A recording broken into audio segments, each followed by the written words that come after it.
ನಮಸ್ಕಾರ ಆತ್ಮೀಯ ವೀಕ್ಷಕರೇ. ಇಂದಿನ ಈ ವಿಶೇಷವಾಗಿರುವಂತಹ ರೀಡಿಂಗಿಗೆ ನಿಮ್ಮೆಲ್ಲರಿಗೂ ಕೂಡ ಸ್ವಾಗತ. ಇವತ್ತು ನಾವು ನಿಮ್ಮ ವ್ಯಕ್ತಿಯ ಮನಸ್ಸಿನ ಆಳದಲ್ಲಿ ಅಡಗಿರುವಂತಹ ಗುಟ್ಟು ಹಾಗೆ ಅವರು ನಿಮ್ಮತ್ತ ಇಡಲಿರುವ ಮುಂದಿನ ಹೆಜ್ಜೆ ಏನು ಎಂಬುದನ್ನು ಈ ಒಂದು ರೀಡಿಂಗಲ್ಲಿ ತಿಳ್ಕೊಳ್ಳೋಣ. ಇಲ್ಲಿ 3 ಫೈಲ್ಗಳಿವೆ. ನಿಮ್ಮ ಮನಸ್ಸಿಗೆ ಹತ್ತಿರವೆನಿಸುವಂತಹ ಒಂದು ಫೈಲ್ನ ಆಯ್ಕೆ ಮಾಡ್ಕೊಳ್ಳಿ. ಇದು ಜನರಲ್ ರೀಡಿಂಗ್ ಆಗಿರುತ್ತೆ. ನಿಮಗೆ ರೆಸೊನೇಟ್ ಆದರೆ ಮಾತ್ರ ಈ ಒಂದು ರೀಡಿಂಗ್ನ ವಾಚ್ ಮಾಡೋದಕ್ಕೆ ಕಂಟಿನ್ಯೂ ಮಾಡ್ತೀರಾ. ಅದರ್ವೈಸ್ ನೀವು ಪರ್ಸ್ನಲ್ ರೀಡಿಂಗ್ನ ಬುಕ್ ಮಾಡ್ಕೊಳ್ಬಹುದು. ಹಾಗೆ ಈ ಒಂದು ಚಾನಲ್ನ ಸಬ್ಸ್ಕ್ರೈಬ್ ಮಾಡಿಕೊಂಡು ನನ್ನ ಜೊತೆಗೆ ಕನೆಕ್ಟ್ ಆಗಿ, ನನ್ನ ಜೊತೆ ಕನೆಕ್ಟ್ ಆದಮೇಲೆ ಅನ್ಲಿಮಿಟೆಡ್ ಆಗಿರುವಂತಹ ಹೀಲಿಂಗ್ ಎನರ್ಜಿ ಆಗಿರಬಹುದು, ಹಾಗೆ ನನ್ನ ಪ್ರತಿನಿತ್ಯದ ಪ್ರಾರ್ಥನೆಯಲ್ಲೂ ಕೂಡ ನೀವಿರ್ತೀರ. ತಪ್ಪದೇ ಈ ಒಂದು ಬ್ಯೂಟಿಫುಲ್ ಆಗಿರುವಂತಹ, ಅದ್ಭುತವಾಗಿರುವಂತಹ, ಸ್ಪಿರಿಚುವಲಲ್ಲಿ ಇರುವಂತಹ, ನಿಮ್ಮ ಮನಸ್ಸಿಗೆ, ನಿಮ್ಮ ಪ್ರಶ್ನೆಗಳಿಗೆ ಉತ್ತರ ಕೊಡುವಂತಹ ಬ್ಯೂಟಿಫುಲ್ ಆಗಿರೋ ಚಾನಲ್ನ ಸಬ್ಸ್ಕ್ರೈಬ್ ಮಾಡಿಕೊಂಡು ಈ ಒಂದು ರೀಡಿಂಗ್ನ ಯಾರ ಹತ್ರ ಶೇರ್ ಮಾಡ್ಕೊಳ್ಬೇಕು ಅವ್ರ ಹತ್ರ ಶೇರ್ ಮಾಡ್ಕೊಳ್ಳಿ. ಹಾಗೆ ಲೈಕ್ ಮಾಡ್ತಾ ನನ್ನ ಜೊತೆಗೆ ಕನೆಕ್ಟ್ ಆಗಿ ರೀಡಿಂಗ್ನ ಸ್ಟಾರ್ಟ್ ಮಾಡೋಣ. ಈಗಾಗಲೇ ಕಾರ್ಡ್ಗಳನ್ನು ನೀವು ಚೂಸ್ ಮಾಡ್ಕೊಂಡಿದ್ದೀರಾ, ಆಯ್ಕೆ ಮಾಡ್ಕೊಂಡಿದ್ದೀರಾ ಅಂತ ಅಂದ್ಕೊಳ್ತೀನಿ. ಹಸಿರು ಬಣ್ಣದ ಸ್ಟೋನ್, ಈ ಒಂದು ಫೈಲ್ನ ಯಾರು ಚೂಸ್ ಮಾಡ್ಕೊಂಡಿದ್ದೀರಾ, ನಿಮ್ಮ ಪರ್ಸನ್ ಎನರ್ಜಿಗೆ ಕನೆಕ್ಟ್ ಮಾಡಿದಾಗ ಇವರು ನಿಮ್ಮ ಬಗ್ಗೆ ತುಂಬ ಗಂಭೀರವಾಗಿ ಯೋಚಿಸ್ತಿರುವಂತಹ ಒಂದು ಎನರ್ಜಿ ಬರ್ತಿದೆ. ಹಾಗೆ ನಿಮ್ಮ ಬಗ್ಗೆ ಮೃದುವಾದಂತಹ ಭಾವನೆ ಕೂಡ ಇದೆ ಅವರಲ್ಲಿ ಅನ್ನುವಂಥ ಒಂದು ಎನರ್ಜಿ ಕೂಡ ಬರ್ತಿದೆ. ಸದ್ಯಕ್ಕೆ ಅವರು ಯಾವುದೋ ಒಂದು ನಿರ್ಧಾರವನ್ನು ತೆಗೆದುಕೊಳ್ಳುವಂತಹ ಸ್ಥಿತಿಯಲ್ಲಿ ಇಲ್ಲ.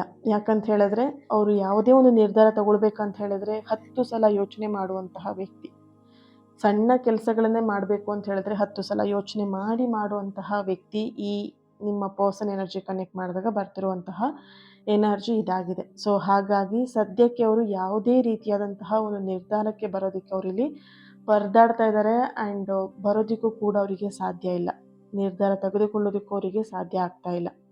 ಅವರು ಹೊರಗಡೆ ನೋಡೋದಕ್ಕೆ ತುಂಬ ರಫ್ ಆ್ಯಂಡ್ ಟಫ್ ಅನ್ನಿಸ್ಬೋದು, ತುಂಬ ಸ್ಟ್ರಾಂಗ್ ಆಗಿದ್ದಾರೆ, ತುಂಬ ರಫ್ ಆಗಿದ್ದಾರೆ, ಬೈದು ಬಿಡ್ಬೋದು, ಹೊಡೆದು ಬಿಡ್ಬೋದು ಅನ್ನೋ ಥರದಲ್ಲಿ ಅವರ ಒಂದು ರಿಯಾಕ್ಷನ್ ಇರುತ್ತೆ ನೋಡೋದಕ್ಕೆ. ಬಟ್ ಅವ್ರ ಮನಸ್ಸೊಳಗಡೆ ತುಂಬ ಸಾಫ್ಟ್, ತುಂಬ ಅಟ್ಯಾಚ್ಡ್ ಆಗಿರುವಂತಹ ವ್ಯಕ್ತಿ. ಆ್ಯಂಡ್ ಅವ್ರು ಬೇಗ ಕರಗೋಗ್ತಾರೆ ಕೂಡ. ಓಕೆ, ಮೃದು ಸ್ವಭಾವ ನಿಮ್ಮಲ್ಲಿ ಹೇಗಿದೆ ಹಾಗೆಯೇ ಅವರಲ್ಲೂ ಕೂಡ ಮೃದು ಸ್ವಭಾವ ಇದೆ ಅನ್ನೋಂಥ ಒಂದು ಎನರ್ಜಿ ಬರ್ತಿದೆ. ಈ ಒಂದು ಪ್ರೀತಿಯಲ್ಲಿ ನಡೀತಿರುವಂತಹ ಗುಟ್ಟು ಏನು ಅಂತ ಹೇಳಿದ್ರೆ, ಅವರ ಎನರ್ಜಿ ಕನೆಕ್ಟ್ ಮಾಡಿದಾಗ ಅವ್ರ ಮನಸ್ಸಲ್ಲಿರುವಂತಹ ಗುಟ್ಟು ಯಾವುದು ಅಂತ ಹೇಳಿದ್ರೆ, ಸೀಕ್ರೆಟ್ ಏನು ಅಂತ ಹೇಳಿದ್ರೆ, ಅವರು ನಿಮ್ಮನ್ನು ಕಳ್ಕೊಳ್ಳೋದಕ್ಕೆ ಇಷ್ಟಪಡೋದಿಲ್ಲ. ಆದರೆ ಇದನ್ನು ಹೇಳ್ಕೊಳ್ಳೋದಕ್ಕೆ ಅವರಿಗೆ ಅಹಂ ಅಡ್ಡ ಬರ್ತಿದೆ. ಇಲ್ಲಿ ನೋಡಬಹುದು, ನಿಮ್ಮ ಪರ್ಸನ್ ನಿಮ್ಮ ಹತ್ರ ನಾನು ನಿನ್ನನ್ನು ಪ್ರೀತಿ ಮಾಡ್ತೀನಿ, ಅಥವಾ ನಾನು ನಿನ್ನನ್ನು ಮಿಸ್ ಮಾಡ್ಕೊಳ್ತಾ ಇದ್ದೀನಿ, ಅಥವಾ ನನಗೆ ನೀನು ಬೇಕು, ಈ ಯಾವ ಮಾತನ್ನು ಕೂಡ ಅವ್ರ ಬಾಯಿಂದ ನೀವು ಹೇಳಿಸ್ಕೊಳ್ಳೋದಕ್ಕೆ ಸಾಧ್ಯ ಇಲ್ಲ. ಯಾಕಂದರೆ ಅವ್ರು ಅಷ್ಟು ಸ್ವಲ್ಪ ಈಗೋ ಇದೆ. ಆ್ಯಂಡ್ ಅವರ ಪ್ರೀತಿನ ಆ ಥರ ಮೇಂಟೈನ್ ಮಾಡ್ತಾ ಇದ್ದಾರೆ, ಸೀಕ್ರೆಟಾಗಿ ಮೇಂಟೈನ್ ಮಾಡ್ತಾ ಇದ್ದಾರೆ. ಓಕೆ, ಅವ್ರ ಮನಸ್ಸಲ್ಲಿ ಅವರ ಒಂದು ಗುಟ್ಟು, ಅವ್ರ ಸೀಕ್ರೆಟ್ ಏನು ಅಂತ ನೋಡಿದಾಗ ಅವ್ರು ನಿಮ್ಮನ್ನು ಕಳ್ಕೊಳ್ಳೋದಕ್ಕೆ ಯಾವುದೇ ಕಾರಣಕ್ಕೂ ಇಷ್ಟಪಡಲ್ಲ. ಆ್ಯಂಡ್ ಅದನ್ನು ನಿಮ್ಮ ಹತ್ರ ಹೇಳೋದು ಇಲ್ಲ ಕೂಡ. ಓಕೆನಾ, ಮುಂದಿನ ನಡೆ ಅವರ ಎನರ್ಜಿ ಕನೆಕ್ಟ್ ಮಾಡಿದಾಗ ಏನಿದೆ ಅಂತ ಚೆಕ್ ಮಾಡಿದಾಗ ಇಲ್ಲಿ ಬರ್ತಿರೋಂತಹ ಎನರ್ಜಿ, ಮುಂದಿನ 10 ದಿನಗಳಲ್ಲಿ ಅವರು ನಿಮ್ಮನ್ನು ಎಲ್ಲಾದರೂ ಹೊರಗಡೆ ಕರ್ಕೊಂಡು ಹೋಗ್ಬೋದು, ಅಥವಾ ಸರ್ಪ್ರೈಸ್ ಗಿಫ್ಟ್ ಕೊಡಬಹುದು, ಅಥವಾ ಮುಂದಿನ 10 ದಿನಗಳಲ್ಲಿ ಅವರು ನಿಮ್ಮನ್ನು ನಿಮಗೆ ಮೆಸೇಜ್ ಮಾಡ್ಬೋದು ಅಥವಾ ಕಾಲ್ ಮಾಡಬಹುದು ಅನ್ನೋಂತಹ ಒಂದು ಎನರ್ಜಿ ಇಲ್ಲಿ ಬರ್ತಿದೆ. ಈ ಎನರ್ಜಿ ನಿಮಗೆ 80% ಪಾಸಿಟಿವ್ ಆಗಿ ಎನರ್ಜಿ ಬರ್ತಾ ಇದೆ. ನಿಮ್ಮ ಒಂದು ರೀಕನ್ಸಿಲೇಷನ್ ವೆರಿ ಸೂನ್ ಆಗ್ತಾ ಇದೆ ಅನ್ನೋಂತಹ ಒಂದು ಎನರ್ಜಿಲಿ ಪಾಸಿಟಿವ್ ಆಗಿ ಬರ್ತಾ ಇರುವಂಥದ್ದು. ನೆನ್ಪಿಟ್ಕೊಳ್ಳಿ, ಈ ರೀಡಿಂಗ್ನ ಫಸ್ಟ್ ಫೈಲ್ನ ಯಾರು ಚೂಸ್ ಮಾಡಿಕೊಂಡ್ರೆ ನೀವು ಕಮೆಂಟಲ್ಲಿ ತಿಳಿಸ್ತೀರಾ ರಿಯೂನಿಯನ್ ಅಂಥೇಳಿ ರೆಡ್ ಹಾರ್ಟ್ ಮಾರ್ಕನ್ನು ಹಾಕಿಬಿಟ್ಟು ಎನರ್ಜಿನ ರಿಸೀವ್ ಮಾಡ್ಕೊಳ್ಳಿ. ಓಕೆ, ಇಲ್ಲಿ ನೆನ್ಪಿಟ್ಕೊಳ್ಳಿ, ಒಬ್ಬ ವ್ಯಕ್ತಿ ಸಮುದ್ರದ ದಡದಲ್ಲಿ ನಿಂತ್ಕೊಂಡು ಅಲೆಗಳನ್ನು ನೋಡ್ತಾ, ಪ್ರೀತಿನೂ ಕೂಡ ಅಲೆಗಳಂತೆ ಬರುತ್ತೆ ಹೋಗುತ್ತೆ ಅಂತ ಹೇಳ್ಬಿಟ್ಟು ಆ ಥರ ಫೀಲ್ ಮಾಡ್ತಾ ಇರ್ತಾನೆ. ಆದರೆ ಅಲೆ ಹೋದರೂ ಕೂಡ ಸಮುದ್ರದ ಆಳದಲ್ಲಿರುವಂತಹ ಮುತ್ತುಗಳ ಹಾಗೆ ಇರುತ್ತೆ ಅದು, ಅಲ್ವಾ? ನಿಮ್ಮ ಸಂಬಂಧನೂ ಅಷ್ಟೇ. ಇಲ್ಲಿ ಸಣ್ಣ ಪುಟ್ಟ ಅಲೆಗಳಂತ ಹೇಳಿದ್ರೆ ಸಣ್ಣ ಪುಟ್ಟ ಜಗಳಗಳು ಬರಬಹುದು ಹೋಗಬಹುದು. ಆದರೆ ನಿಮ್ಮಿಬ್ಬರ ನಡುವಿನ ಪ್ರೀತಿ ಸಮುದ್ರದಷ್ಟು ಆಳವಾಗಿದೆ.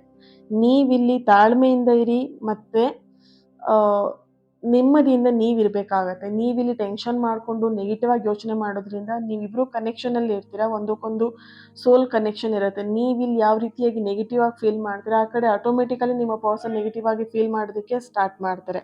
ಸೊ ಹಾಗಾಗಿ ಇಲ್ಲಿ ನೀವು ನಿಮ್ಮ ಪ್ರೀತಿಯಲ್ಲಿ ಆದಷ್ಟು ತಾಳ್ಮೆಯಿಂದ ಇರೋದು ತುಂಬಾ ಇಂಪಾರ್ಟೆಂಟ್ ಆಗಿರುತ್ತೆ. ಓಕೆ, ಇಲ್ಲಿ ಮುತ್ತು ನಿಮ್ಮ ಕೈ ಸೇರತ್ತೆ. ಆ ಕೈ ಸೇರ್ಬೇಕಂತ ಹೇಳಿದ್ರೆ ನೀವು ತಾಳ್ಮೆಯಿಂದ ಕಾಯೋದು ತುಂಬಾ important. Okay, thank you so much. ಈ ಒಂದು ಫಸ್ಟ್ ಫೈಲ್ನ ಯಾರು ಚೂಸ್ ಮಾಡ್ಕೊಂಡಿದ್ರೆ ನಿಮ್ಮ ರೀಡಿಂಗ್ ಇದಾಗಿತ್ತು. ಆ್ಯಂಡ್ ಕಮೆಂಟಲ್ಲಿ ತಿಳಿಸ್ತೀರಾ ರಿಯೂನಿಯನ್ ಅಂತ ಹೇಳಿ ರೆಡ್ ಹಾರ್ಟ್ ಮಾರ್ಕನ್ನು ಹಾಕ್ಬಿಟ್ಟು ಎನರ್ಜಿನ ರಿಸೀವ್ ಮಾಡ್ಕೊಳ್ಳಿ. Thank you. ಸೆಕೆಂಡ್ ಒನ್, ಯಾರು ಈ ಕೆಂಪು ಗುಲಾಬಿನ ಚೂಸ್ ಮಾಡ್ಕೊಂಡಿದ್ದೀರಾ, ಆಯ್ಕೆ ಮಾಡ್ಕೊಂಡಿದ್ದೀರಾ, ಇವರು ನಿಮ್ಮ ನೆನಪಲ್ಲೇ ದಿನವನ್ನು ಕಳೀತಾ ಇದ್ದಾರೆ. ನಿಮ್ಮ ಪರ್ಸನ್ ಎನರ್ಜಿ ಕನೆಕ್ಟ್ ಮಾಡಿದಾಗ ಮೊದಲನೇದಾಗಿ ಬರ್ತಿರುವಂತಹ ಎನರ್ಜಿನೇ ಇದಾಗಿದೆ. ಇವರು ನಿಮ್ಮ ನೆನಪಲ್ಲಿ ದಿನವನ್ನು ಕಳೀತಾ ಇದ್ದಾರೆ. ನಿಮ್ಮ ಹಳೆಯ ಫೋಟೋ ಅಥವಾ ಮೆಸೇಜ್ಗಳನ್ನು ನೋಡಿ ಭಾವುಕರಾಗ್ತಾ ಇರುವಂಥದ್ದು, ಅಳ್ತಾ ಇರುವಂಥದ್ದು, ಕಣ್ಣಲ್ಲಿ ನೀರು ತೆಗಿತಾ ಇರುವಂಥದ್ದು, ಆ್ಯಂಡ್ ಬೇಜಾರಾಗ್ತಾ ಇರುವಂಥದ್ದು, ಮೂಡ್ ಸ್ವಿಂಗ್ಸ್ ಮಾಡ್ಕೊಳ್ತಿರುವಂಥದ್ದು, ಮೂಡ್ ಅಪ್ಸೆಟ್ ಮಾಡ್ಕೊಳ್ತಿರುವಂತಹ ಒಂದು ಎನರ್ಜಿ ಇದೆ ಇಲ್ಲಿ. ಇವರು ಸದ್ಯಕ್ಕೆ ತಮ್ಮ ವೃತ್ತಿ ಜೀವನ ಅಥವಾ ಕುಟುಂಬದ ಜವಾಬ್ದಾರಿಯಲ್ಲಿ ಸಿಲುಕೊಂಡಿರುವಂತಹ ಒಂದು ಎನರ್ಜಿ ಇದೆ ಇಲ್ಲಿ. ಈ ಒಂದು ಕಾರ್ಡ್ನ ಯಾರು ಚೂಸ್ ಮಾಡ್ಕೊಂಡಿದ್ದೀರ, ನಿಮ್ಮ ಪರ್ಸನ್ ಅವರ ಮನೆಯ ಹಿರಿಯ ವ್ಯಕ್ತಿ ಆಗಿರ್ಬೋದು. ಹಿರಿಯ ವ್ಯಕ್ತಿ ಅಂತ ಹೇಳಿದ್ರೆ ದೊಡ್ಡ ಮಗ, ದೊಡ್ಡ ಮಗಳಾಗಿರ್ಬೋದು. ಮನೆಯ ಸಂಪೂರ್ಣ ಜವಾಬ್ದಾರಿ ಇವರ ತಲೆ ಮೇಲಿದೆ. ಹಾಗೆ ಇವರು ದುಡಿದ್ರೆ ಮಾತ್ರ ಆ ಮನೆ ನಡೆಯುತ್ತೆ ಅನ್ನುವಂತಹ ಪರಿಸ್ಥಿತಿಯಲ್ಲಿ ನಿಮ್ಮ ಪರ್ಸನ್ ಇರುವಂತಹ ಎನರ್ಜಿ. ಇವರು ದುಡ್ಡು ಅರ್ನಿಂಗ್ ಮಾಡಿದ್ರೆ ಆ ಮನೆ ನಡೆಯುತ್ತೆ, ಇವರು ಖುಷಿಯಾಗಿದ್ರೆ ಆ ಮನೆ ನಡೆಯುತ್ತೆ, ಇವರು ಸ್ಟ್ರಾಂಗ್ ಆಗಿದ್ರೆ ಆ ಮನೆ ನಡೆಯುತ್ತೆ. ಸೊ ಈ ಥರದ ಒಂದು ಎನರ್ಜಿ ಇಲ್ಲಿದೆ. ಸೊ ಹಾಗಾಗಿ ಇಲ್ಲಿ ಜವಾಬ್ದಾರಿ ಕೆಲಸದ ಮಧ್ಯ ಈ ಪ್ರೀತಿಗೆ ಸರಿಯಾದಂತಹ ಸಮಯವನ್ನು ಕೊಡೋದಕ್ಕೆ ಅವರಿಗೆ ಆಗ್ತಾ ಇಲ್ಲ. ಹಾಗಾಗಿ ಇಲ್ಲಿ ನಿಮ್ಮಿಬ್ಬರ ಮಧ್ಯ ತುಂಬ ಕ್ಲಾಶಸ್ ನಡೀತಾ ಇದೆ. ಅದನ್ನು ಯಾರ ಹತ್ರನೂ ಅವ್ರಿಗೆ ಹೇಳ್ಕೊಳ್ಳೋದಕ್ಕೂ ಆಗ್ತಾ ಇಲ್ಲ. ಸೊ ಅವ್ರು ಏನು ಮಾಡ್ತಿದ್ದಾರೆ, ಒಳಗೆ ಕೊರಗ್ತಾ ಇದ್ದಾರೆ. ಅವ್ರ ಮನಸ್ಸೊಳಗೆ ಕೊರಗ್ತಾ, ಬೇಜಾರು ಮಾಡ್ಕೊಳ್ತಾ, ಕಣ್ಣೀರು ಹಾಕ್ತಾ ದಿನವನ್ನು ಕಳೀತಿರುವಂತಹ ಒಂದು ಎನರ್ಜಿ ಇದೆ ಇಲ್ಲಿ. ಅವರ ಮನಸ್ಸಿನ ಆಳಕ್ಕೆ ಎನರ್ಜಿ ಕನೆಕ್ಟ್ ಮಾಡಿದಾಗ ಅವರ ಸೀಕ್ರೆಟ್ ಏನು ಅಂತ ನೋಡಿದಾಗ ಅವರು ಸದ್ಯಕ್ಕೆ ನಿಮ್ಮಿಂದ ದೂರ ಇರುವುದು ನಿಮ್ಮನ್ನು ದ್ವೇಷ ಮಾಡಬೇಕು, ದ್ವೇಷಕ್ಕೋಸ್ಕರ ಅಲ್ಲ, ಬದಲಾಗಿ ತಮ್ಮನ್ನು ತಾವು ಸರಿಪಡಿಸ್ಕೊಳ್ಳೋದಕ್ಕೋಸ್ಕರ ಇಲ್ಲಿ ನಿಮ್ಮಿಂದ ಸಪ್ರೇಷನ್, ನಿಮ್ಮಿಂದ ದೂರ ಇದ್ದಾರೆ ಅನ್ನೋಂಥ ಒಂದು ಎನರ್ಜಿ ಬರ್ತಿದೆ. ಇಲ್ಲಿ ಅವ್ರನ್ನವ್ರು ಸರಿಪಡಿಸ್ಕೊಳ್ಳೋದಕ್ಕೆ ಏನು ಅಂತ ಹೇಳಿದ್ರೆ, ಅವರಿಗೆ ನಿಮ್ಮ ಕಣ್ಣಲ್ಲಿ ಯಾವತ್ತೂ ಕೂಡ ಕಣ್ಣೀರು ಹಾಕ್ಸೋದಕ್ಕೆ ಇಷ್ಟ ಇಲ್ಲ, ನಿಮಗೆ ಯಾವತ್ತೂ ಕೂಡ ನೋವು ಮಾಡೋದಕ್ಕೆ ಅವರಿಗೆ ಇಷ್ಟ ಇಲ್ಲ.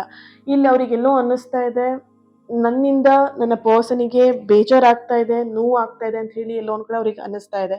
ಸೊ ಹಾಗಾಗಿ ಅವರೀಗ ಸೈಲೆಂಟ್ ಆಗಿದ್ದಾರೆ, ನಿಮ್ಮಿಂದ ದೂರ ಇದ್ದಾರೆ. ಅವರನ್ನು ಅವ್ರು ಎಷ್ಟು ಸರಿ ಮಾಡ್ಕೊಳ್ಳೋದಕ್ಕಾಗತ್ತೆ, ಅವರ ಪರಿಸ್ಥಿತಿಗಳನ್ನ ಎಷ್ಟು ಸರಿ ಮಾಡೋದಕ್ಕಾಗತ್ತೆ ಅಷ್ಟು ಅವರಿಲ್ಲಿ ಪ್ರಯತ್ನವನ್ನು ಪಡ್ತಿರುವಂಥ ಒಂದು ಎನರ್ಜಿ ಇದೆ. ಅವರ ಮುಂದಿನ ನಡೆ ಅಂತ ನೋಡಿದಾಗ ಅವರು ಸದ್ಯದಲ್ಲೇ ನಿಮ್ಮ ಎದುರಿಗೆ ಬಂದು ಕ್ಷಮೆ ಕೇಳುವ ಒಂದು ಎನರ್ಜಿ ಕೂಡ ಬರ್ತಿದೆ. ಅಥವಾ ಇಲ್ಲಿ ತಮ್ಮ ಪರಿಸ್ಥಿತಿಯನ್ನು ವಿವರಿಸುವಂತಹ ಲಕ್ಷಣಗಳು ಕೂಡ ಇಲ್ಲಿ ಆ ಎನರ್ಜಿ ಕೂಡ ಬರ್ತಿದೆ. ಮುಂದಿನ ದಿನದಲ್ಲಿ ಅವ್ರು ಏನು ಪರಿಸ್ಥಿತಿಯಲ್ಲಿದ್ದಾರೆ, ಅವರ ಪರಿಸ್ಥಿತಿ ಏನಾಗಿದೆ, ಪ್ರತಿಯೊಂದನ್ನು ಕೂಡ ಡೀಟೇಲ್ ಆಗಿ ನಿಮ್ಮ ಹತ್ರ ಹೇಳ್ತಾರೆ. ಆ್ಯಂಡ್ ಇಷ್ಟು ದಿನ ಏನಾದರೂ ಅವರಿಂದ ಮಿಸ್ಟೇಕ್ ಆಗಿದ್ರೆ ಅದಕ್ಕೆ ಅವರು ಇಲ್ಲಿ ಕ್ಷಮೆಯನ್ನು ಕೂಡ ಕೇಳೋದಕ್ಕೂ ಕೂಡ ಅವರು ರೆಡಿ ಇದ್ದಾರೆ ಅನ್ನೋಂಥ ಒಂದು ಎನರ್ಜಿ ಕೂಡ ಇಲ್ಲಿ ಬರ್ತಾ ಇದೆ. ಓಕೆ, ಒಂದು ಪವರ್ಫುಲ್ ಆಗಿರುವಂಥ ಒಂದು ವಿಷಯನ ಹೇಳ್ತೀನಿ, ಕರೆಕ್ಟಾಗಿ ಕೇಳಿಸ್ಕೊಳ್ಳಿ. ಒಂದು ಹೂ ಅರಳೋದಕ್ಕೆ ತನ್ನದೇ ಆದಂತಹ ಸಮಯವನ್ನು ತೆಗೆದುಕೊಳ್ಳುತ್ತೆ ಅಲ್ವಾ. ಎಷ್ಟೇ ಒತ್ತಾಯ ಮಾಡಿದರೂ ಕೂಡ ಮೊಗ್ಗು ಮೊದಲನೇ ಅರಳೋದಿಲ್ಲ. ನಾವು ಒತ್ತಾಯ ಮಾಡಿದ್ವಿ ಅಂತೇನು ಅದೇನು ಅರಳೋದಿಲ್ಲ ಅಲ್ವಾ. ಅದಕ್ಕೆ ಯಾವ ಸಮಯ ಬೇಕೋ ಅವಾಗಲೇ ಅದು ಅರಳೋದು. ಈಗ ಮೊಗ್ಗು ರಾತ್ರಿ ಆಗಿದ್ರೆ ಮಧ್ಯರಾತ್ರಿಗೆ ಹೋಗ್ಬಿಟ್ಟು ನಾವು ಹೋಗ್ಬಿಟ್ಟು ಮೊಗ್ಗಾಗಿದ್ದೀನಿ ನೀನು ಅರಳು ಅರಳು ಅಂತ ಹೇಳಿ ನಾವು ಹೋಗ್ಬಿಟ್ಟು ಒತ್ತಾಯ ಮಾಡಿದರೆ ಅದೇನು ಅರಳತ್ತಾ ಅಥವಾ ನಮ್ಮ ಮಾತನ್ನು ಅದೇನು ಕೇಳುತ್ತಾ? ಇಲ್ಲ ಅಲ್ವಾ. ಅದಕ್ಕೆ ಸಮಯ ಬೇಕು, ಅದಕ್ಕೆ ಗೊತ್ತಿದೆ ಯಾವಾಗ ಅರಳಬೇಕು ಅನ್ನುವಂಥದ್ದು, ರೈಟ್. ಪ್ರೀತಿಯೂ ಅಷ್ಟೇ. ಇಲ್ಲಿ ನಿಮ್ಮ ಪ್ರೀತಿನೂ ಅದೇ ಥರನೇ ಎನರ್ಜಿ ಇದೆ. ಇಲ್ಲಿ ನಿಮ್ಮ ಸಂಗಾತಿಗೆ ಈಗ ಸಮಯದ ಅವಶ್ಯಕತೆ ತುಂಬ ಇದೆ. ಈ ಸಮಯವನ್ನು ಕೊಡಬೇಕಾಗಿದ್ದು ಯಾರು? ನೀವೇ ಅಲ್ವಾ. ನೀವೇ ಅಲ್ವಾ ಅವರ ಪಾರ್ಟ್ನರ್. ನೀವು ಅವರಿಗೆ ಸಮಯವನ್ನು ಕೊಡದೆ ಬೇರೆ ಇನ್ಯಾರು ಕೊಡಬೇಕಾಗತ್ತೆ ಅಲ್ವಾ. ಅವ್ರು ಏನೇ ವಿಷಯನ ನಿಮ್ಮ ಹತ್ರ ಓಪನ್ ಆಗಿ ಹೇಳ್ಕೊಳ್ಬೇಕು, ಯಾವುದೇ ವಿಷಯವನ್ನು ನಿಮ್ಮ ಹತ್ರ ಪ್ರಸ್ತಾಪ ಮಾಡ್ಬೇಕಂತ ಹೇಳಿದ್ರೆ ಅವ್ರಿಗೆ ಒಂದಷ್ಟು ಸಮಯವನ್ನು ಕೊಡಲೇಬೇಕಾಗತ್ತೆ. ನಿಮ್ಮ ಪರ್ಸನ್ ಎನರ್ಜಿಯಲ್ಲಿ ಇಲ್ಲಿ ಸಮಯದ ಅವಶ್ಯಕತೆ ತುಂಬಾ ಇದೆ ಅಂತ ಬರ್ತಿದೆ. ಹೂ ಅರಳಿದಾಗ ಅದರ ಸುಗಂಧ ಹೇಗಿರುತ್ತೋ ಹಾಗೆಯೇ ಸಮಯ ಪಕ್ವವಾದಾಗ ಮಾತ್ರ ನಿಮ್ಮ ಪ್ರೀತಿ ಸುಂದರವಾಗಿ ಹರಡುತ್ತೆ. ಆತುರ ಯಾವುದೇ ಕಾರಣಕ್ಕೂ ಬೇಡ. ಕಾಲ ಎಲ್ಲವನ್ನು ಕೂಡ ಸರಿಪಡಿಸುತ್ತೆ. ಧೈರ್ಯವಾಗಿರಿ. ಓಕೆ. ಸೊ ಈ ಒಂದು ಸೆಕೆಂಡ್ ಒನ್ ಕೆಂಪು ಕಲರ್ ರೆಡ್ ರೋಸ್ನ ಯಾರು ಆಯ್ಕೆ ಮಾಡ್ಕೊಂಡಿದ್ದೀರಾ, ನೀವು ಕಮೆಂಟಲ್ಲಿ ತಿಳಿಸ್ತೀರಾ ಹೀಲಿಂಗ್ ಅಂತ ಹೇಳಿಬಿಟ್ಟು ರೆಡ್ ಹಾರ್ಟ್ ಮಾರ್ಕನ್ನು ಹಾಕಿ ಎನರ್ಜಿನ ರಿಸೀವ್ ಮಾಡ್ಕೊಳ್ತೀರಾ. Thank you so much. ಹಾಗೆಯೇ ಮೂರನೇದು ನೀಲಿ ಬಣ್ಣದ ಒಂದು ಶಂಕುವನ್ನು ಅಲ್ಲಿ ಇಟ್ಟಿದ್ದೀನಿ. ಸೊ ಅದನ್ನು ನೀವಿಲ್ಲಿ ಚೂಸ್ ಮಾಡ್ಕೊಂಡಿದ್ದೀರಾ ಅಂತ ಅಂದ್ಕೊಳ್ತೀನಿ. ಇಲ್ಲಿ ನಿಮ್ಮ ಪರ್ಸನ್ ಎನರ್ಜಿಗೆ ಕನೆಕ್ಟ್ ಮಾಡಿದಾಗ ಮೊದಲನೇದಾಗಿ ಬರ್ತಿರುವಂಥದ್ದೇ ಇಲ್ಲಿ ಸೋಲ್ಮೇಟ್ ಎನರ್ಜಿ. ನಿಮ್ಮಿಬ್ಬರಿಗೂ ಕೂಡ ಇಲ್ಲಿ ಪ್ರಬಲವಾಗಿರುವಂತಹ ಸೋಲ್ಮೇಟ್ ಎನರ್ಜಿ ಕಾಣಿಸ್ತಾ ಇದೆ. ಇಲ್ಲಿ ಅವರು ನಿಮ್ಮನ್ನು ತಮ್ಮ ಜೀವನದ ಅವಿಭಾಜ್ಯ ಅಂಗ ಅಂತ ಹೇಳಿ ಭಾವಿಸ್ತಾ ಇದ್ದಾರೆ. ನಿಮ್ಮ ಬಗ್ಗೆ ಅವರು ತುಂಬ ಪಾಸಿಟಿವ್ ಆಗಿ ಕೂಡ ಇದ್ದಾರೆ ಮತ್ತು ನಿಮ್ಮೊಂದಿಗೆ ಜೀವನವನ್ನು ಹಂಚ್ಕೊಳ್ಬೇಕು ಅನ್ನುವಂತಹ ಕನಸನ್ನು ಕೂಡ ಕಾಣ್ತಾ ಇದ್ದಾರೆ ಅನ್ನುವಂಥ ಒಂದು ಎನರ್ಜಿ ಬರ್ತಿದೆ ಇಲ್ಲಿ. ಈಗ ಸದ್ಯದ ಪರಿಸ್ಥಿತಿಲಿ ನಿಮ್ಮಿಬ್ಬರ ಮಧ್ಯೆ ಎಲ್ಲಾದರೂ ಬ್ರೇಕಪ್ ಸಿಚುವೇಶನ್ ಇರಬಹುದು ಅಥವಾ ಕಾಂಟ್ಯಾಕ್ಟಲ್ಲಿ ಇದ್ರೂ ಮುಂಚಿನ ಥರ ಕಾಂಟ್ಯಾಕ್ಟ್ ಇಲ್ಲದೆ ಇರಬಹುದು. ಆದರೆ ಇಲ್ಲಿ ಆ ಸೋಲ್ ಕನೆಕ್ಷನ್ ಅನ್ನುವಂಥದ್ದು ತುಂಬ ಸ್ಟ್ರಾಂಗ್ ಆಗಿ ಇದೆ. ಸರಿನಾ? ಹಾಗಾಗಿ ಅವರು ನಿಮ್ಮನ್ನು ಯಾವುದೇ ಕಾರಣಕ್ಕೂ ಮಿಸ್ ಮಾಡ್ಕೊಳ್ಳೋದಕ್ಕೆ ಇಷ್ಟ ಇಲ್ಲ ಅವರಿಗೆ. ಅವರ ಎನರ್ಜಿಗೆ ಕನೆಕ್ಟ್ ಮಾಡಿದಾಗ ಮೊದಲನೇದಾಗಿ ಬರ್ತಿರುವಂತಹ ಸೀಕ್ರೆಟ್ ಗುಟ್ಟು ಏನು ಅಂತ ನೋಡಿದಾಗ ಅವ್ರು ನಿಮಗೆ ಒಂದು ದೊಡ್ಡ ಸರ್ಪ್ರೈಸ್ ನೀಡೋದಕ್ಕೆ ಯೋಚಿಸ್ತಾ ಇದ್ದಾರೆ. ಬಹುಶಃ ಇಲ್ಲಿ ಮದುವೆ ಅಥವಾ ಲೀಗಲ್ ಕಮಿಟ್ಮೆಂಟ್ ಕೂಡ ಇರಬಹುದು. ಸೊ ಇಲ್ಲಿ ಈ ಬ್ರೇಕಪ್ ಅಥವಾ ಈ ಒಂದು ಸೈಲೆನ್ಸ್ ನಡೆಯೋದಕ್ಕೆ ಮದುವೆ ವಿಷಯನೇ ಇರಬಹುದು. ಕಮಿಟ್ಮೆಂಟ್ ಕೊಡ್ತಾ ಇಲ್ಲ ಅಂತ ಹೇಳ್ಬಿಟ್ಟು ಎಲ್ಲೋ ಒಂದು ಕಡೆ ನಿಮ್ಮಿಬ್ಬರ ಮಧ್ಯ ಮಾತುಕತೆ ನಿಂತೋಗಿರಬಹುದು ಅಥವಾ ಇಲ್ಲಿ ಯಾವುದೋ ಒಂದು ಮನಸ್ತಾಪದ ಮುಖಾಂತರ ನಿಮ್ಮಿಬ್ರ ಮಧ್ಯೆ ಮಾತುಕತೆ ನಿಂತಿರಬಹುದು. ಆದರೆ ಅವ್ರ ಮನಸ್ಸಲ್ಲಿ ಅಂದ್ಕೊಳ್ತಿದ್ದಾರೆ ನಿಮಗೊಂದು ದೊಡ್ಡ ಸರ್ಪ್ರೈಸ್ ಕೊಡಬೇಕು ಆ್ಯಂಡ್ ಆ ಸರ್ಪ್ರೈಸ್ ನೀವು ಕುಣಿದಾಡ್ಬೇಕು. ಆ ಥರ ಅವರಿಲ್ಲಿ ನೀವಷ್ಟು ಖುಷಿನ ಪಡಬೇಕು ಅನ್ನೋಂಥ ಎನರ್ಜಿ ಅವರಲ್ಲಿ ಬರ್ತಾ ಇದೆ. ಸೊ ಹಾಗಾಗಿ ಇಲ್ಲಿ ಆ ಸರ್ಪ್ರೈಸ್ ಇಲ್ಲಿ ಹೊರಗಡೆನೂ ಕರ್ಕೊಂಡು ಹೋಗ್ಬೋದು ನಿಮ್ಮನ್ನು, ಅಥವಾ ಮದುವೆ ವಿಷಯದಲ್ಲಿ ಕಮಿಟ್ಮೆಂಟ್ ಕೂಡ ಕೊಡಬಹುದು, ಅಥವಾ ಮದುವೆ ವಿಷಯವಾಗಿ ನಿಮ್ಮ ಮನೆಯಲ್ಲಿ ಪ್ರಸ್ತಾಪವನ್ನು ಕೂಡ ಮಾಡಬಹುದು. ಅವರ ಎನರ್ಜಿಲಿ ಮುಂದಿನ ನಡೆ ಏನಿದೆ ಅಂತ ಹೇಳಿ ಚೆಕ್ ಮಾಡಿದಾಗ ಅವರು ನಿಮ್ಮನ್ನು ಭೇಟಿ ಮಾಡೋದಕ್ಕೆ ಡೇಟ್ ಫಿಕ್ಸ್ ಮಾಡ್ತಾ ಇದ್ದಾರೆ. ಓಕೆ. ಇಲ್ಲಿ ನೋಡಿದಾಗ ನೀವು ಯಾವುದೋ ಊರಲ್ಲಿದ್ದೀರಾ, ಅವ್ರು ಯಾವುದೋ ಊರಲ್ಲಿದ್ದಾರೆ, ಅಥವಾ ನಿಮ್ಮ ಪರ್ಸನ್ ಬೇರೆ ಕಂಟ್ರಿಲೇ ಇರಬಹುದು. ಇಬ್ಬರು ಕೂಡ ಲಾಂಗ್ ಡಿಸ್ಟೆನ್ಸಲ್ಲಿರುವಂತಹ ಒಂದು ಎನರ್ಜಿ ಕೂಡ ಬರ್ತಿದೆ. ಸೊ ಹಾಗಾಗಿ ಅವರು ವೆರಿ ಸೂನ್ ನಿಮ್ಮನ್ನು ಮೀಟ್ ಮಾಡಬೇಕು, ನಿಮ್ಮನ್ನು ಭೇಟಿ ಮಾಡಬೇಕು ಅಂತ ಹೇಳಿಬಿಟ್ಟು ಡೇಟ್ ಫಿಕ್ಸ್ ಮಾಡುವಂತಹ ಒಂದು ಎನರ್ಜಿ ಇಲ್ಲಿ ಬರ್ತಿದೆ. ಇದು ನಿಮ್ಮ ಸಂಬಂಧದ ಒಂದು ಹೊಸ ಅಧ್ಯಾಯ ಕೂಡ ಆಗ್ತಾ ಇದೆ. ಓಕೆನಾ?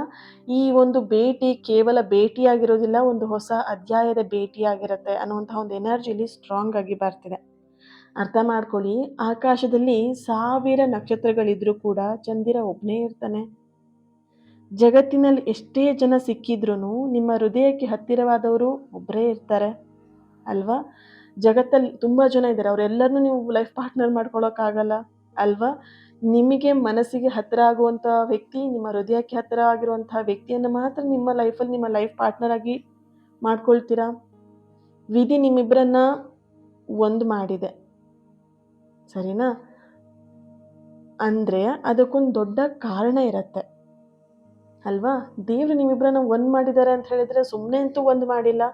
ಅದಕ್ಕೊಂದು ಯಾವುದೋ ಒಂದು ದೊಡ್ಡ ಬಲವಾಗಿರುವಂತಹ ಕಾರಣ ಇದ್ದೇ ಇರುತ್ತೆ ಅಲ್ವಾ? ಕತ್ತಲೆ ನಂತರ ಬೆಳಕು ಬಂದೇ ಬರುತ್ತೆ. ಇದು ನಾನು ಯಾವಾಗಲೂ ಹೇಳ್ತಾ ಇರ್ತೀನಿ ನನ್ನ ರೀಡಿಂಗಲ್ಲಿ, ರೈಟ್? ಹಾಗೆಯೇ ಇಲ್ಲಿ ನಿಮ್ಮ ಪ್ರೀತಿಯ ಜೀವನದಲ್ಲಿ ಈಗ ಬೆಳಕು ಮೂಡುವಂತಹ ಸಮಯ ಹತ್ತಿರ ಬಂದಿದೆ. ನೀವು ಮಾಡಬೇಕಾಗಿರೋದೇನು? ನಂಬಿಕೆ ಇಡುವಂಥದ್ದು, ಸರಿನಾ? ಇಲ್ಲಿ ನಂಬಿಕೆನ ಕಳ್ಕೊಂಡ್ರೆ ನಿಮ್ಮ ಜೀವನದಲ್ಲಿ ಏನನ್ನೂ ಕೂಡ ಸಾಧನೆ ಮಾಡೋದಕ್ಕಾಗಲ್ಲ. ನಂಬಿಕೆನೇ ಫಸ್ಟ್ ಸ್ಟೆಪ್. ಏನೇನು ನೀವು ಕೆಲಸ ಮಾಡಬೇಕಂತ ಹೇಳಿದ್ರು ನಂಬಿಕೆ ಇದ್ದರೆ ಮಾತ್ರ ಅದರಲ್ಲೊಂದು ನೀವು ಯಶಸ್ಸನ್ನು ನೋಡ್ತೀರಾ, ಅದರಲ್ಲೊಂದು ಗೆಲುವನ್ನು ನೋಡ್ತೀರಾ ಅಲ್ವಾ? ಇಲ್ಲಿ ನೀವು ನಂಬಿಕೆಯಿಂದ ಇರಿ ಅನ್ನುವಂತಹ ಒಂದು ಗೈಡೆನ್ಸ್ ನಿಮಗೆ ಯೂನಿವರ್ಸಿಂದ ಬರ್ತಿರುವಂತಹ ಒಂದು ಮೆಸೇಜ್ ಇದಾಗಿದೆ. ನೀವು ಯಾರು ಈ ಒಂದು 3ನೇ ಫೈಲ್ನ ಯಾರು ಚೂಸ್ ಮಾಡ್ಕೊಂಡಿದ್ರಿ, ನೀವು ಕಮೆಂಟಲ್ಲಿ ತಿಳಿಸ್ತೀರಾ ಮ್ಯಾನಿಫೆಸ್ಟ್ ಅಂತ ಹೇಳಿ ರೆಡ್ ಹಾರ್ಟ್ ಮಾರ್ಕನ್ನು ಹಾಕಿಬಿಟ್ಟು ಎನರ್ಜಿನ ರಿಸೀವ್ ಮಾಡ್ಕೊಳ್ತೀರಾ. ಹಾಗೆ ಇದು ಜನರಲ್ ರೀಡಿಂಗ್ ಆಗಿರೋದ್ರಿಂದ ಎಲ್ಲವೂ ನಿಮಗೆ ಅನ್ವಯ ಆಗಲೇಬೇಕನ್ನೋದು ಇರೋದಿಲ್ಲ, ಅರ್ಥ ಮಾಡ್ಕೊಳ್ಳಿ. ನಿಮಗೆ ಯಾವ ಒಂದು ಮೆಸೇಜ್ ಅನ್ವಯ ಆಯಿತು ಅದನ್ನು ರಿಸೀವ್ ಮಾಡ್ಕೊಳ್ತೀರಾ. ಹಾಗೆ ಈ ರೀಡಿಂಗ್ ನಿಮಗೆ ರೆಸೊನೇಟ್ ಆಗಿದೆ, ಆ್ಯಂಡ್ ಇಷ್ಟ ಆಗಿದೆ ಅಂತ ಹೇಳಿ ಭಾವಿಸ್ತಾ ಇನ್ನೊಂದು ರೀಡಿಂಗಲ್ಲಿ ಸಿಗ್ತೀನಿ. ಅಲ್ಲಿವರೆಗೆ ಏನು ಮಾಡ್ತೀರಾ, ನನ್ನ ಜೊತೆ ಕನೆಕ್ಟ್ ಆಗಬೇಕಂದ್ರೆ ಚಾನಲ್ನ ಸಬ್ಸ್ಕ್ರೈಬ್ ಮಾಡ್ಕೊಳ್ತೀರಾ, ನನ್ನ ಜೊತೆ ಕನೆಕ್ಟ್ ಆಗ್ತೀರಾ, ಹಾಗೆಯೇ ಲೈಕ್ ಮಾಡ್ತೀರಾ, ವಿಡಿಯೋಗೆ ಶೇರ್ ಮಾಡ್ತೀರಾ. ಯಾರಿಗೆ ಶೇರ್ ಮಾಡ್ತೀರಾ? ನಿಮಗೆ ಇಷ್ಟ ಆಗಿರುವಂತಹ ವ್ಯಕ್ತಿಗೆ ನೀವು ಶೇರ್ ಮಾಡ್ಕೊಳ್ತೀರಾ ಈ ಒಂದು ರೀಡಿಂಗ್ನ. ಹಾಗೆ ಕಮೆಂಟಲ್ಲಿ ಪ್ರತಿಯೊಂದು ಫೈಲಿಗೂ ಕೂಡ ಸಪ್ರೇಟಾಗಿ ನಾನು ಕಮೆಂಟ್ ಲೈನನ್ನು ಹೇಳಿದ್ದೀನಿ ನಿಮ್ಮ ಎನರ್ಜಿಗಳನ್ನ ರಿಸೀವ್ ಮಾಡ್ಕೊಳ್ಳೋದಕ್ಕೆ. ಹಾಗೆ ಕಮೆಂಟ್ ಮಾಡ್ತೀರಾ, ಎನರ್ಜಿನ ರಿಸೀವ್ ಮಾಡ್ಕೊಳ್ತೀರಾ.